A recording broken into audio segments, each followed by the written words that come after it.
नमस्कार दोस्तों, मैं बी आर निषाद। आज के वीडियो में हम देखेंगे दोस्तों मॉडल क्वेश्चंस पेपर 2025। बस आप शुरू से लेकर के लास्ट तक हमारे वीडियो में बने रहना, ताकि हम बोर्ड एग्ज़ाम में क्या क्या गलती करते हैं, कहाँ पे हमारा मार्क्स कटता है। तो जैसा कि आप स्क्रीन में देख रहे हैं, संभावित प्रश्न पत्र सेट ए विज्ञान का हम लोग क्या करेंगे, आज सॉल्व करेंगे दोस्तों। तो चलिए वीडियो स्टार्ट करते हैं। प्रश्न पहला अ है, सही विकल्प चुनकर लिखिए।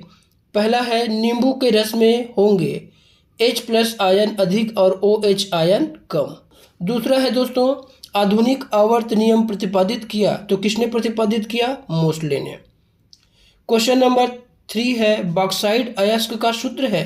तो बॉक्साइट अयस्क का सूत्र क्या है? Option number C, Fe2O3 iron trioxide.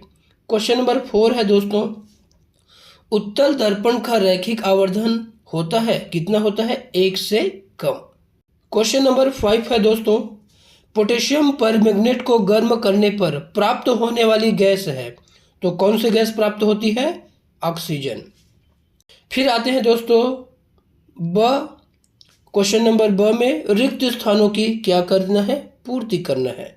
तो क्वेश्चन नंबर पहला देखते हैं,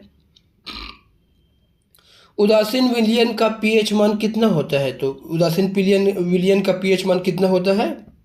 7। आप सभी को पता है, यदि 7 से कम हो जाए तो अम्लीय होगा और 7 से ज़्यादा होगा तो क्या हो जाएगा? क्षारीय होगा। फिर क्वेश्चन नंबर दूसरा देखते हैं, ऊष्मा का एसआई मात्रक क्या होता है? तो ऊष्मा का एसआई मात्रक क्या होता है? जूल होता है। क्वेश्चन नंबर 3 है, जंतु हार्मोन्स का निर्माण जिन विशिष्ट नलिका विहीन ग्रंथियों में होता है उसे क्या कहते हैं? तो उसे क्या कहते हैं? अंतःस्रावी ग्रंथियां। क्वेश्चन नंबर 4 है दोस्तों, समतल दर्पण द्वारा बना प्रतिबिंब सीधा, आभासी और खालिस्तान होता है। तो क्या होता है? वस्तु के आकार का। क्वेश्चन नंबर 5 है, खाद्य श्रृंखला में उत्पादक के अलावा सभी जीव खालिस्तान हैं। क्या होते हैं? उपभोक्ता। और उपभोक्ता क्या होता है? जो उत्पादक को अपने भोजन के रूप में ग्रहण करता है उसे ही क्या कहा जाता है? उपभोक्ता कहा जाता है दोस्तों। क्वेश्चन नंबर 7 देखते हैं दोस्तों, उचित संबंध जोड़िए। 2 कॉलम दिए हुए हैं, अ और ब। पहला हो जाएगा सेब। तो आपको मैच द कॉलम मतलब सही उत्तर आपको ढूंढ कर बताना है। तो पहला है सेब। तो सेब में कौन सा अम्ल पाया जाता है? ईन। और ई में क्या है? मैलिक अम्ल। दूसरा है दोस्तों सल्फाइड अयस्क। तो सल्फाइड अयस्क क्या है? तो आयरन पायराइड। ठीक है दोस्तों। फिर हो जाएगा शरीर का तापमान कितना होता है? तो बी 310 केल्विन। फिर चौथा है टार्च सर्च लाइट, इसका सही उत्तर हो जाएगा ए। तो टार्च सर्च लाइट में कौन सा दर्पण होता है? अवतल दर्पण। फिर पांचवा हो जाएगा सूक्ष्म जीव। तो सूक्ष्म जीव का आंसर हो जाएगा अपघटक। क्वेश्चन नंबर दूसरा देखते हैं दोस्तों, सुरेश एक दृष्टिबाधित छात्र है, मतलब वो देख नहीं पाता। वह किन किन सूचकों का प्रयोग कर अम्ल और क्षार की पहचान कर सकता है? तो इसको याद रखना दोस्तों, उत्तर को स्पष्ट लिखना है, समय को भी बचा के रखना है, आपको ज़्यादा लंबा खींच के भी नहीं लिखना है। उत्तर हो जाएगा गंधी सूचक या घ्राण सूचक का उपयोग करके। अब जानते हैं कि गंधी सूचक क्या है? जिसको हम सूंघ करके, आसपास की चीज़ों को सूंघ करके पता लगा सकते हैं, उसे ही गंधी सूचक या घ्राण सूचक कहा जाता है दोस्तों। फिर क्वेश्चन नंबर 3 देखते हैं दोस्तों, परिशोधित स्पिरिट किसे कहते हैं? तो जब एथेनॉल को, एथेनॉल मतलब C2H5OH को कितने % 5% जल मिला देते हैं तो इसे परिशोधित स्पिरिट कहा जाता है। फिर क्वेश्चन नंबर 4, -40 अंश फ़ारेनहाइट को सेल्सियस में कन्वर्ट करना है। तो सबसे पहले फार्मूला इसके लिए आपको याद होना चाहिए दोस्तों। फार्मूला क्या हो जाएगा? C इक्वल हो जाएगा 5/9। फिर कोष्टक में हो जाएगा F माइनस क्या हो जाएगा? 32 डिग्री। जब इसको C equal 5.9 minus 40 minus 32 degree के साथ हम माइनस करेंगे तो इसका आंसर हो जाएगा -72 डिग्री, जिसको -8 से क्या करेंगे, जब मल्टीप्लाई करेंगे तो इसका आंसर आ जाएगा C इक्वल -40 अंश डिग्री। क्वेश्चन नंबर 5 है दोस्तों, ऐच्छिक क्रियाएं क्या है? तो नाम से स्पष्ट है, ऐसी क्रियाएं जो हमारी इच्छा से संचालित होती है, जैसे मार्च पास्ट सीखकर हाथ आपके कदमों के साथ साथ चल रहे हो, तब आपके कदम और हाथ की स्थिति आपके अनुसार ही चलती है। खाना खाना, उठना बैठना, ये सब हमारी ऐच्छिक क्रिया के अंतर्गत आते हैं। और अनैच्छिक क्रिया क्या होता है? जो हमारी इच्छा के विरुद्ध हो, जैसे पलकों का झपकना, मिठाई देख के लार का टपकना, ये सारी चीज़ें क्या होती हैं? अनैच्छिक क्रिया होती है। क्वेश्चन नंबर 6वां है दोस्तों, जैव घटक किसे कहते हैं? तो पारिस्थितिक तंत्र में पेड़ पौधे तथा जीव जंतु होते हैं, जिन्हें क्या कहते हैं? जैविक घटक कहा जाता है। क्वेश्चन नंबर 7वां है, कृत्रिम और प्राकृतिक चयन में 3 अंतर स्पष्ट कीजिए। तो कृत्रिम चयन क्या होता है? पहला देखेंगे, नाम से स्पष्ट है, यह चयन किसके द्वारा किया जाता है? मनुष्य के द्वारा किया जाता है। तो मेन पॉइंट को आपको पहचानना है दोस्तों। और यह चयन किसके द्वारा किया जाता है? यह चयन प्रकृति के द्वारा किया जाता है। फिर हो जाएगा दूसरा, यह चयन किसके द्वारा होता है? वनस्पति जगत में महत्वपूर्ण होता है, यह चयन प्राणी जगत के लिए महत्वपूर्ण होता है। तीसरा हो जाएगा, लक्षण अपने निम्नानुसार तय किए जाते हैं इसमें। और इसमें क्या हो जाएगा? प्राकृतिक में लक्षण अपने इच्छा से ही तय नहीं किए जा सकते। क्वेश्चन नंबर 8वां हो जाएगा दोस्तों, जल की महत्तम विशिष्ट ऊष्मा को दैनिक जीवन में 3 उपयोग को लिखिए। तो जल की महत्तम विशिष्ट ऊष्मा का मान कितना होता है? 4180 जूल केजी प्रति डिग्री होता है। जिस पदार्थ की विशिष्ट ऊष्मा जितनी अधिक होती है वह देर से गर्म होता है, इसलिए जल का क्वथनांक क्या होता है? 100 अंश सेंटीग्रेड होता है। इस प्रकार देख लेते हैं जल की महत्तम विशिष्ट ऊष्मा की उपयोगिता क्या क्या है। पहला हो जाएगा दोस्तों, रोगी की जो सेकाई है वो गर्म पानी की बोतल से की जाती है। दूसरा हो जाएगा, ठंडे ऋतु में किसानों को पाले से फसल को बचाने में इसका उपयोग किया जाता है। और तीसरा हो जाएगा, विभिन्न स्थानों के जलवायु को क्या करने में? ज्ञात करने में भी इसका इस्तेमाल किया जाता है दोस्तों। क्वेश्चन नंबर 9 है दोस्तों, पानी के सापेक्ष कांच का अपवर्तनांक 9/8 9/8 है। तो कांच के सापेक्ष पानी का अपवर्तनांक ज्ञात कीजिए। इस मान को प्राप्त करने के लिए हमें किस सिद्धांत का उपयोग करेंगे उसको लिखिए। तो इसमें उत्तर दिया हुआ है दोस्तों, पानी के सापेक्ष कांच का अपवर्तनांक W/μg = 9/8 दिया हुआ है, जिसमें हम इसके कांच के सापेक्ष पानी का अपवर्तनांक का फार्मूला हमको क्या करना है? ज्ञात करना है। तो इसके लिए इसका सही उत्तर हो जाएगा G/μW = 8/9 दोस्तों। और इसी प्रकार से रिलेटेड क्वेश्चन भी देखिएगा जो आपको बोर्ड एग्जाम में पूछे जा सकते हैं। क्वेश्चन नंबर 10 देखते हैं दोस्तों, फ्यूज क्या है? यह किस प्रकार या किस पदार्थ का बना होता है? तो विद्युत फ्यूज एक ऐसा घटक होता है जो किसी भी विद्युत उपकरण या विद्युत परिपथ को क्षतिग्रस्त होने से क्या करता है? बचाने का काम करता है। जैसे कि तांबा हो गया, टीन हो गया, शीशे के मिश्र धातु के तार बने होते हैं, और जिसका गलनांक क्या होता है? कम होता है, याद रखेंगे इसको। और इसे विद्युत परिपथ में लाइव तार के साथ श्रेणी क्रम में लगाया जाता है दोस्तों। क्वेश्चन नंबर 11 देखते हैं दोस्तों, एक तत्व का परमाणु क्रमांक 12 है। तो पहला हो जाएगा, इस तत्व को पहचान कर नाम लिखिए। तो आंसर हो जाएगा, यह तत्व क्या है? मैग्नीशियम है। ठीक है। फिर क्वेश्चन नंबर दूसरा देखते हैं, आधुनिक आवर्त सारणी में इस तत्व की समूह संख्या लिखिए। तो आंसर हो जाएगा, आधुनिक आवर्त सारणी में इस तत्व की समूह संख्या कितना है? सेकंड है। क्वेश्चन नंबर 3 है, आधुनिक आवर्त सारणी में इस तत्व का आवर्त लिखिए। तो इसका आवर्त क्या हो जाएगा? तीसरा आवर्त। क्वेश्चन नंबर 4, इस तत्व का इलेक्ट्रॉनिक विन्यास क्या है? तो इस तत्व का इलेक्ट्रॉनिक विन्यास क्या हो जाएगा? 282 होगा, अर्थात 282। क्वेश्चन नंबर इसी का अथवा देखते हैं दोस्तों, निम्नलिखित को प्रबल अम्ल, दुर्बल अम्ल, प्रबल क्षार, दुर्बल क्षार में वर्गीकृत कीजिए व उनका सूत्र भी बताइए।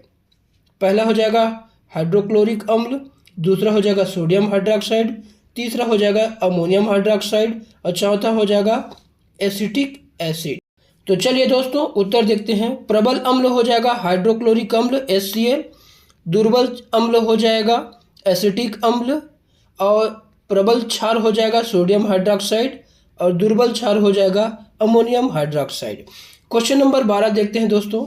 एल्कोहल का उपयोग लिखिए। एथेनॉल का साधारण नाम IUPAC नाम भी लिखिए। तो एल्कोहल का उपयोग किस में किया जाता है? पहला, एल्कोहल में कई पदार्थ घुल जाते हैं, इसलिए इसका उपयोग किसमें? पेंट में, वार्निश आदि बनाने में, और विलायक के रूप में भी इसका यूज़ किया जाता है। दूसरा हो जाएगा मेथेनॉल का क्वथनांक 65 डिग्री होता है और यह ज्वलनशील भी होता है, अतः इसका उपयोग पेट्रोल के साथ ईंधन के रूप में किया जाता है। तीसरा हो जाएगा एथेनॉल मेथेनॉल की तुलना में कम हानिकारक होता है, इसलिए ये अधिकतर देशों में पेट्रोल के साथ एथेनॉल को मिलाकर यूज़ किया जाता है दोस्तों। चौथा हो जाएगा एथेनॉल का उपयोग कम ताप वाले थर्मामीटर में किया जाता है। मेन पॉइंट को आप लिखते जाना दोस्तों, पूरा नहीं लिखना, ठीक है। पांचवा हो जाएगा साबुन, दवाई, कार के रेडिएटर में प्रशीतक के रूप में यूज़ किया जाता है। छठवा हो जाएगा एथेनॉल का उपयोग साधारण नाम C2H5OH IUPAC नाम इसका क्या है? एथेनॉल है दोस्तों। नेक्स्ट देखते हैं दोस्तों, निम्नलिखित का रासायनिक नाम व सूत्र लिखिए। पहला हो जाएगा ब्लीचिंग पाउडर। तो ब्लीचिंग पाउडर का रासायनिक नाम हो जाएगा कैल्शियम ऑक्सीक्लोराइड और सूत्र हो जाएगा CaOCl2। दूसरा हो जाएगा जिप्सम, इसका रासायनिक नाम क्या हो जाएगा? कैल्शियम सल्फेट CaSO4 का 2H2O। तीसरा हो जाएगा plaster of Paris calcium sulphate hemihydrate, जिसका फार्मूला हो जाएगा दोस्तों CaSO4.1/2H2O, या इसको हम ऐसे भी लिख सकते हैं क्या? CaSO4 का 2H2O, ठीक है। फिर चौथा हो जाएगा कपड़ा धोने का soda sodium carbonate Na2CO3 10H2O। फिर पांचवा हो जाएगा खाने का सोडा, जिसको हम बेकिंग सोडा भी कहते हैं, सोडियम बाइकार्बोनेट NaHCO3। फिर छठवा हो जाएगा साधारण नमक सोडियम क्लोराइड NaCl, जिसको सब जानते हो दोस्तों। नेक्स्ट क्वेश्चन देखते हैं दोस्तों, क्वेश्चन नंबर 13। मनुष्य में लिंग निर्धारण सेक्स डिटर्मिनेशन की प्रक्रिया को सचित्र समझाइए। मोस्ट इंपॉर्टेंट क्वेश्चन है, ध्यानपूर्वक समझिएगा।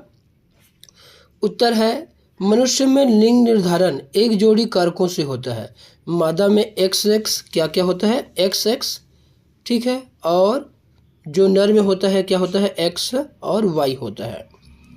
शुक्राणु और अंडाणु, शुक्राणु क्या होता है? नर का जो सेक्स हार्मोन्स है शुक्राणु हो जाएगा, और मादा का जो सेक्स हार्मोन्स हो जाएगा अंडाणु हो जाएगा, ठीक है। शुक्राणु को हम टेस्टोस्टेरोन भी बोल सकते हैं और अंडाणु को हम क्या? एस्ट्रोजन भी कह सकते हैं दोस्तों। तो इसमें शुक्राणु और अंडाणुओं में गुणसूत्रों की संख्या कितनी होती है? दुगुनी हो जाती है, फिर से द्विगुणी संख्या हो जाती है, इससे संतति बनती है, और जिसका लिंग इस पर निर्धारित करता है कि दोनों में X है या एक X है या एक Y है। अगर दोनों X है तो आने वाला जो संतान है वो मादा होगा, मतलब लड़की होगी दोस्तों, और यदि X और एक Y हो गया तो आने वाला संतान क्या होता है? नर अर्थात लड़का होगा दोस्तों। आई होप आपको समझ में आ गया हो। जैसा कि आप डायग्राम में देख रहे हो, मेल के लिए XY हो जाएगा, फीमेल के लिए XX हो जाएगा। जब स्पर्म, ये स्पर्म है, ये ओम है, जब आपस में संयुग्मित होगा तो आप देख रहे हैं XX है बाय द वे, तो आने वाला संतान क्या है? मादा होगी, और XY हो जाएगा तो आने वाला संतान क्या हो जाएगा? नर हो जाएगा। तो चित्र से स्पष्ट है कि नर और मादा बनने की संभावना हर जोड़े के लिए कितनी % होती है? 50-50% होती है। यानी व्यक्ति का लिंग नर या मादा दोनों पूर्णतः एक क्या होता है? संयोग की बात होता है, इसलिए न तो माँ और न ही पिता जिम्मेदार है इसके लिए।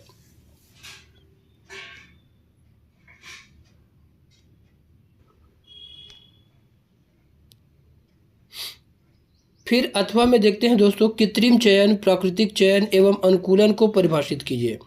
तो उत्तर हो जाएगा कृत्रिम चयन, नाम से स्पष्ट है, वह चयन जो मनुष्यों के द्वारा किया जाता है कृत्रिम चयन कहलाता है। और प्राकृतिक चयन क्या होता है? वह चयन की प्रक्रिया जिसमें प्रकृति स्वयं चयन करती है प्राकृतिक चयन कहलाती है दोस्तों। उसी प्रकार देखते हैं अनुकूलन क्या होता है। तो सभी जीवों के ऐसे लक्षण जो जीवों के जीवित रहने के लिए अनुकूलित होते हैं, या जो भी जीव जिस वातावरण में रहता है उस वातावरण के हिसाब से स्वयं को ढाल लेने की जो प्रक्रिया है वो अनुकूलन या एडेप्टेशन कहलाती है दोस्तों। क्वेश्चन नंबर 14 देखते हैं। मनुष्य के पाचन तंत्र का स्वच्छ नामांकित चित्र बनाइए। तो आप चित्र आप देख रहे हैं। इस पाचन तंत्र का, मनुष्य के पाचन तंत्र का एक एक चीज़ें आप लोग कम से कम 5 नाम आपको याद होने चाहिए। चाहे मुंह का लिखो, चाहे भोजन का लिखो, चाहे ग्रसनी लिखो, चाहे अमाशय लिखो, चाहे छोटी आंत लिखो, कम से कम चित्र में आपको 5 नाम याद जरूर होने चाहिए। और चित्र के नीचे नाम लिखना बिल्कुल ना भूले दोस्तों। मैक्सिमम गलती आप यहीं करते हो, जिससे आपका जो चेकर करता है, पेपर चेक करता है या आपका नंबर माइनस करता है। तो इस बात को हम कभी नहीं भूलना, ठीक है दोस्तों। अथवा हो जाएगा एक तंत्रिका तंत्र की संरचना का स्वच्छ नामांकित चित्र बनाइए, उसके कार्यों का वर्णन कीजिए। ठीक इसी प्रकार इसमें भी है। तंत्रिका तंत्र का स्वच्छ नामांकित चित्र आपको स्पष्ट दिखाई दे रहा है, जिसमें से मैं मिनिमम बार बार कह रहा हूँ कम से कम 5 नाम आपको याद होने ही चाहिए। और चित्र के जस्ट नीचे नाम लिखना बिल्कुल नहीं भूलें, क्योंकि नाम लिखे बिना पता नहीं चल पाएगा ये चित्र किसका है। हालांकि वो जानता है, फिर भी आपको वो माइनस मार्क देंगे, इसलिए बिल्कुल ध्यानपूर्वक इस बात को नोटिस करना दोस्तों। फिर देखते हैं तंत्रिका तंत्र के कार्य। तो तंत्रिका तंत्र के क्या कार्य है हमारे शरीर में, जैसा कि यहाँ पर चित्र इसमें भी दिया है और बाकायदा नाम भी स्पष्ट रूप से लिखा गया है। तो आई होप आप नाम लिखना नहीं भूलेंगे। क्वेश्चन है फिर उसी में कि तंत्रिका तंत्र के कार्य क्या है। तो यह क्या होता है, मस्तिष्क व मेरु रज्जु को क्या करता है, सुरक्षा प्रदान करता है।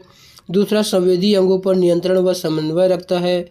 तीसरा, शरीर की सभी संवेदनाओं को अनुभव कराने की क्षमता सहायता प्रदान करता है। बिल्कुल इसके बहुत सारे उदाहरण दिया गया है दोस्तों, आप लोग पूरी तरह याद कर लेना इसको। क्वेश्चन नंबर 15 देखते हैं। उत्तल और अवतल दर्पण में कोई 3 अंतर लिखिए। तो उत्तल दर्पण और अवतल दर्पण में 3 अंतर। पहला, उत्तल दर्पण के किनारों पर दबा हुआ व बीच में उभरा हुआ होता है। ठीक है दोस्तों, याद रखे रहना, मतलब कैसा डायग्राम होता है, ऐसा डायग्राम होता है, ठीक है।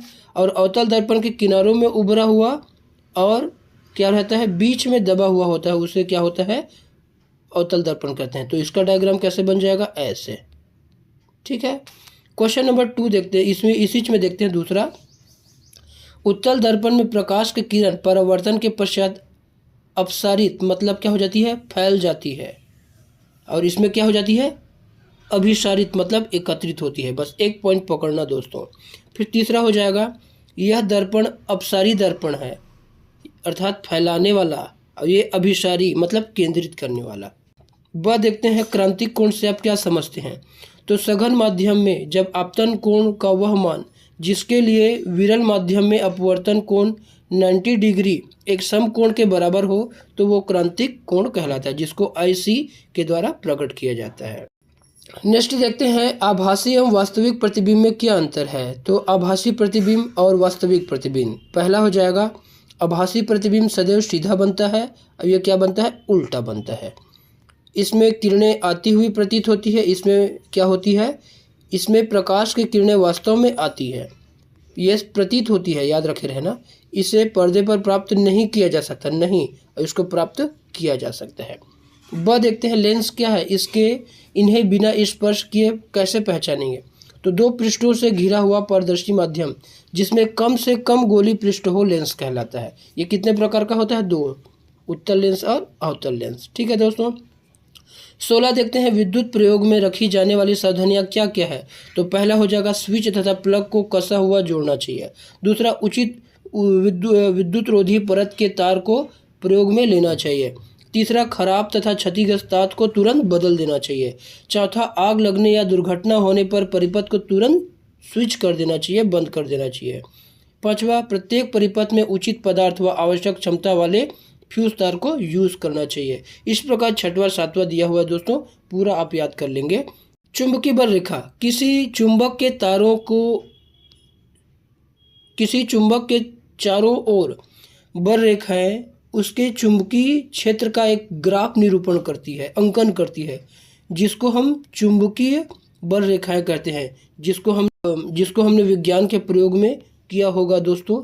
एन और एस ध्रुव रहता है, जिसके चारों तरफ क्या होता है, एक बल रेखा काम करती है। जैसा आप ऐसे डायग्राम बनाए होंगे, तो ये सब क्या है, चुंबकीय बल रेखा कहलाता है। विद्युत चुंबकीय प्रेरण क्या है, इसके खोजकर्ता वैज्ञानिक का नाम क्या है? तो किसी चालक को किसी विद्युत परिपथ के क्षेत्र में रखने पर उस चालक के सिरों के बीच विद्युत वाहक बल उत्पन्न होने को विद्युत चुंबकीय प्रेरण कहते हैं। विद्युत चुंबकीय प्रेरण की खोज किसने किया था? माइकल फैराडे ने किया। अब देखते हैं चालक के विद्युत परिपथ से अब क्या समझते हैं। तो किसी चालक का विभव वह विद्युत अवस्था है जिस पर विद्युत के प्रवाह होने की दिशा क्या होती है, दिशा निर्भर करती है यदि वह अन्य चालक के क्या हो, संपर्क में हो। क्वेश्चन नंबर 17 देखते हैं दोस्तों। लोहे के 4 अयस्कों के नाम लिखिए। तो आंसर हो जाएगा हेमेटाइट्स, मैग्नेटाइट, सिडोराइट्स और हो जाएगा आयरन पैराइट। आपको कोई तत्व दिया गया है, आप कैसे पहचानेंगे कि वह धातु है या अधातु? कोई 3 तरीके बताइए। तो दिए गए उत्तर के लिए हम क्या पहचान करेंगे? पहला उसकी डेंसिटी देखेंगे, दूसरा हो जाएगा ऊष्मा और विद्युत के प्रति उसका व्यवहार देखेंगे। अपवाद है, अपवाद मतलब कुछ हो सकता है दोस्तों, जैसे सीसा विद्युत का कुचालक है, जबकि अधातु ऊष्मा और विद्युत के कुचालक भी होते हैं। फिर हो जाएगा अथवा अ। इन अभिक्रियाओं के लिए समीकरण लिखिए। क्या क्या समीकरण? पहला, कैल्शियम की जल के साथ अभिक्रिया, तो calcium plus H2O equal CaOH का ट्वाइस प्लस H2 अर्थात हाइड्रोजन गैस क्या होती है, मुक्त होती है। दूसरा हो जाएगा लोहे की जल के साथ अभिक्रिया, तो क्या हो जाएगा 2Fe प्लस 3H2O, एरो हो जाएगा Fe2O3 प्लस हो जाएगा 3H2O अर्थात हाइड्रोजन बाहर निकल जाता है दूसरा। तीसरा हो जाएगा एल्यूमिनियम की तनु मतलब फीका होता है दोस्तों, हाइड्रोक्लोरिक अम्ल के साथ अभिक्रिया करते हैं, तो क्या हो जाएगा 2Al plus 6H2O arrow 2AlCl3 plus हो जाएगा 3H2 एरो। ब हो जाएगा उपधातु किसे कहते हैं? कोई 2 उदाहरण लिखिए। कुछ तत्व ऐसे होते हैं जिसमें धातु और अधातु दोनों के गुण पाए जाते हैं, उसे उपधातु कहते हैं, जैसे कि क्या क्या, boron, silicon, germanium. Question number 18 देखते हैं। प्रकाश संश्लेषण की परिभाषा लिखकर प्रक्रिया का रासायनिक समीकरण लिखिए। तो प्रकाश संश्लेषण क्या होता है? पौधे अपने भोजन का संश्लेषण एक विशिष्ट प्रक्रिया के द्वारा करते हैं। संश्लेषण मतलब बनाना दोस्तों, जिसे प्रकाश संश्लेषण कहते हैं, जिसमें किसका कच्चे पदार्थ के रूप में यूज़ किया जाता है? ऑक्सीजन है, कार्बन डाइऑक्साइड है, H2O है, क्लोरोफिल है, सूर्य का प्रकाश, ये सब इसके आवश्यक अंग है। तो इसका रासायनिक सूत्र आप याद रख लोगे, समीकरण याद कर लोगे तो आपको एकदम ईजी हो जाएगा। जैसे 6CO2 कार्बन हो गया, कार्बन डाइऑक्साइड हो गया, और 12H2O अर्थात जब जल के साथ सूर्य प्रकाश की उपस्थिति और क्लोरोफिल में अभिक्रिया करेगा तो क्या बनेगा? 6H12 ग्लूकोज, जो कि यही भोजन है दोस्तों। लेकिन याद रखना, पेड़ पौधे ग्लूकोज के रूप में भोजन ग्रहण नहीं करते, वो हम करते हैं इसको स्टार्च के रूप में। पेड़ पौधे हमेशा भोजन ग्लूकोज को स्टार्च या मंड के रूप में ग्रहण करते हैं, और इसमें सह प्रोडक्ट के रूप में निकलता है H2O और वातावरण में रिलीज करता है ऑक्सीजन, जिसको हम लेते हैं दोस्तों। क्वेश्चन नंबर 12 देखते हैं। अनैच्छिक क्रियाएं तथा प्रतिवर्ती क्रिया क्या है?